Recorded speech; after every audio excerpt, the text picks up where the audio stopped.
राधे राधे। आप सभी का हार्दिक स्वागत है हमारे चैनल में। आज की वीडियो में मैं आपसे बात करने वाली हूँ गुरु पुष्य योग के बारे में।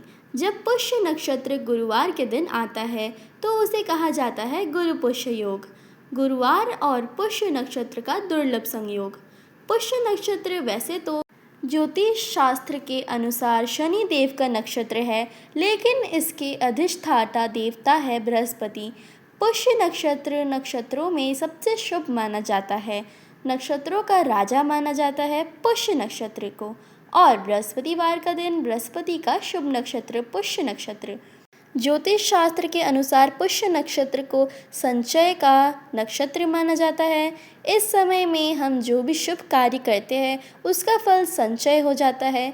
जन्म जन्मांतर के लिए और अक्षय पुण्य फलों की प्राप्ति होती है।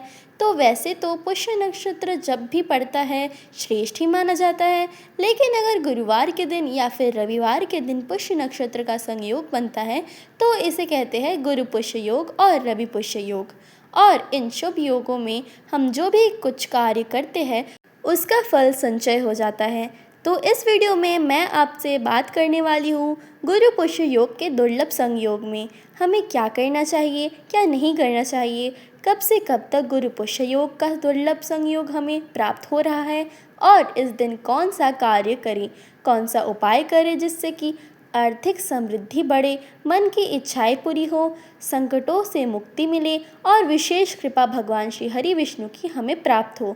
तो आज की वीडियो बहुत महत्वपूर्ण है, पूरा ज़रूर देखिए। अच्छे लगे तो वीडियो को लाइक भी करें। तो 21 मई 2026 गुरुवार को गुरु पुष्य योग का दुर्लभ संयोग हमें प्राप्त हो रहा है। पुष्य नक्षत्र प्रारंभ होगा 21 मई 2026 को सुबह 4:12 पर और पुष्य नक्षत्र का समापन होगा 22 मई को सुबह 2:49 पर। तो पूरे दिन और रात्रि का गुरुवार के दिन आपको दुर्लभ संयोग प्राप्त हो रहा है गुरु पुष्य योग का। और इस दिन सर्वार्थ सिद्धि योग, अमृत सिद्धि योग और रवि योग का भी संयोग बन रहा है। चंद्रमा अपनी राशि में अर्थात कर्क राशि में रहेंगे तो पुष्य नक्षत्र का जो प्रभाव है कई गुना बढ़ने वाला है। अमृत सिद्धि योग, सर्वार्थ सिद्धि योग, साथ में रवि योग और गुरु पुष्य योग का दुर्लभ संयोग। तो यह दिन एक ऐसा शुभ दिन बन रहा है जिस दिन आप कोई भी नया कार्य प्रारंभ कर सकते हैं। अबुझ मुहूर्त की तरह यह दिन माना जाएगा। बिना पंचांग देखे आप इस दिन कोई भी कार्य प्रारंभ कर सकते हैं।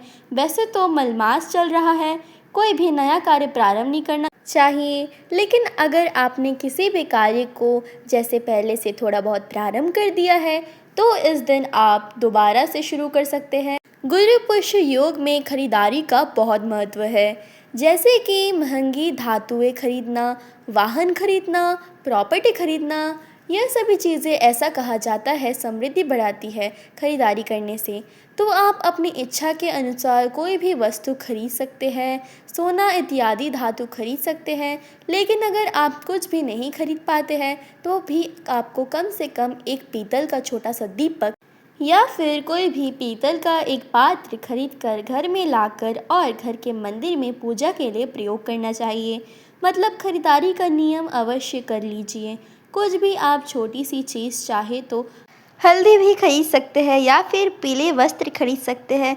पीली धातुएं, पीला वस्त्र, हल्दी, चने की दाल, गुड़, इन चीज़ों का दान करना भी श्रेष्ठ है। फलों में जैसे केले हैं, आम हैं, यह सभी चीज़ों आप दान कर सकते हैं। किसी भी ब्राह्मण को या फिर मंदिर के पुजारी को या गाय को केले खिलाने सकते हैं। गुड़ और रोटी आज के दिन गाय को ज़रूर खिलाना चाहिए। इस दिन दीक्षा लेना श्रेष्ठ माना जाता है। गुरु मंत्रों का जाप करना श्रेष्ठ माना जाता है। तीर्थ यात्रा पर जाकर गंगा स्नान करना सर्वाधिक श्रेष्ठ माना जाता है। अभी जैसे अधिक मास चल रहा है तो अगर आपके घर में आसपास कोई भी पवित्र नदी है तो वहां जाकर स्नान कीजिए, दान कीजिए, दीप दान कीजिए, ब्राह्मणों को, ज़रूरतमंदों को भोजन कराइए। इससे अत्यधिक मात्रा में पुण्य का संचय होता है।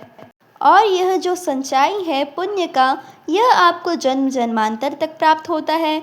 तो पुष्य नक्षत्र में अगर आपके घर के आसपास कोई भी मंदिर है तो वहाँ पर जाकर भी विधि विधान से पूजा कर सकते हैं। शिवलिंग का पंचामृत से अभिषेक कर दीजिए और शिवलिंग के ऊपर चने की दाल अर्पित कीजिए। इससे बृहस्पति से संबंधित जो परेशानियां हैं उससे मुक्ति मिलती है। दाम्पत्य जीवन सुखमय होता है। अगर विवाह में बाधाएं आ रही है तो उससे भी आपको मुक्ति मिलती है, मतलब शीघ्र विवाह के योग बन जाते हैं। संतान प्राप्ति में आ रही बाधाएं दूर होती है। शिक्षा में या फिर जीवन की सफलता में किसी भी प्रकार की परेशानी है तो शिवलिंग का अभिषेक करके चने की दाल शिवलिंग पर अर्पित कीजिए और भगवान शिव से आराधना कीजिए। रुद्राष्टम का पाठ कीजिए, निश्चित ही आपको परेशानियों से मुक्ति मिलेगी। जैसे कि गुरुवार के दिन पड़ रही है गुरु पुष्य योग, तो विशेष रूप से बृहस्पति देव की आराधना की जाती है। घर में आप चाहे तो केले का पौधा स्वयं से आज के दिन लगा सकते हैं। अगर पहले से हो तो उसी का विधि विधान से पूजन कर लीजिए। एक पात्र में जल, हल्दी और थोड़ा सा शक्कर, थोड़ी सी चने की दाल मिलाकर केले की जड़ में अर्पित कर लीजिए। केले के पौधे के पास शुद्ध घी का दीप दान कीजिए, परिक्रमा कीजिए, पीले पुष्प अर्पित कीजिए, धूप दीप जलाकर बृहस्पति देव का ध्यान कीजिए। अगर कोई विशेष मनोकामना है, जैसे कि संतान प्राप्ति की कामना है या फिर धन की मनोकामना है, विवाह में देरी हो रही है, मनचाही जीवन साथी चाहिए, मतलब किसी भी प्रकार की बड़ी परेशानी में आप घिरे हुए हैं, तो केले के पौधे के पास एक उपाय कीजिए। घर में आकर केले का पौधा है तो जैसे मैंने बताया आपको उसी प्रकार केले के पौधे की पूजा कीजिए और केले के पौधे के पास ही आपको स्थापित करना है भगवान श्री हरि विष्णु और माता लक्ष्मी की मूर्ति या फिर प्रतिमा, जो भी आपके पास उपलब्ध हो। आप चाहे तो जो केले का गमला है उसमें भी रख सकते हैं मूर्ति या प्रतिमा जो आपके पास है, और भगवान श्री हरि विष्णु और माता लक्ष्मी की भी विधि विधान से पूजन कर लीजिए। भगवान श्री हरि विष्णु को पीले पुष्प अर्पित कीजिए, माता लक्ष्मी को लाल पुष्प अर्पित कीजिए। अपनी शक्ति सामर्थ्य के अनुसार फल और मिठाई का भोग लगाकर वहीं बैठकर आपको विष्णु सहस्त्र नाम का पाठ करना है। कम से कम 3 बार आपको यह पाठ करना चाहिए। अगर कोई भी विशेष मनोकामना है, बहुत समय से परेशान है, तो 3 बार आपको विशेष रूप से विष्णु सहस्त्र नाम का पाठ करना है और मन की कामना भगवान से कहिए, निश्चित ही आपकी कामना पूर्ण होगी।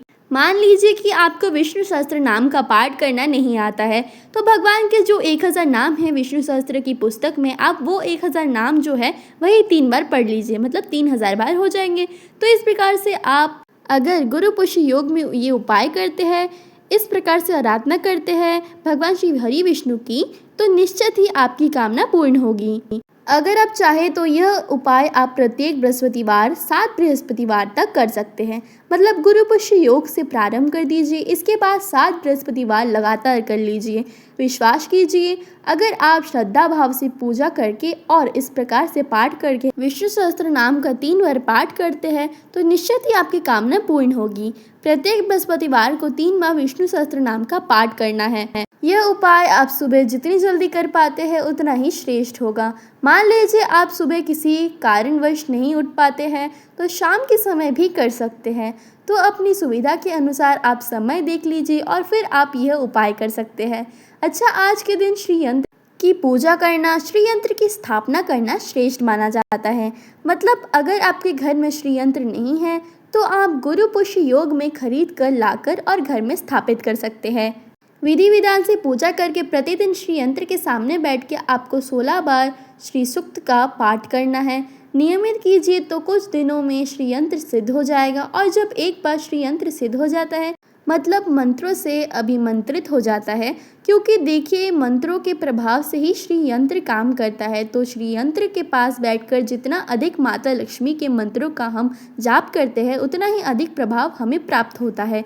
तो अगर आप श्रद्धा भाव से प्रतिदिन श्री यंत्र की स्थापना करके पूजा करते हैं, श्री सूक्त का पाठ करते हैं, कनक धारा का पाठ करते हैं या फिर माता लक्ष्मी की किसी भी मंत्र के द्वारा श्री यंत्र की पूजा करते हैं, तो कुछ ही दिनों में आपके घर में माता लक्ष्मी की विशेष कृपा दिखाई देने लग जाती है। मतलब बताने की आवश्यकता ही नहीं पड़ेगी, आपको स्वयं ही समझ में आ जाएगा। तो 22 मई को जो दुर्लभ संयोग हमें प्राप्त हो रहा है गुरु पुष्य योग का, इसका लाभ उठाइए। उम्मीद करती हूँ कि प्रतिदिन आप लोग पुरुषोत्तम मास अर्थात अधिक मास की कथाएं ज़रूर सुनते होंगे। नहीं सुनते हैं तो आज से सुनना प्रारंभ कर दीजिए। यह बहुत ही पुण्य देने वाला महीना है और इस समय में कथा सुनने मात्र से समस्त प्रकार के कायिक, वाचिक और मानसिक पाप कर्म समाप्त होते हैं और मनवांछित कामनाएं पूर्ण होती है। तो कथा प्रतिदिन की ज़रूर सुना कीजिए। चैनल में नए हो तो चैनल को सब्सक्राइब कर लीजिए। मिलती हूँ मैं आपसे अगली वीडियो पे। राधे राधे।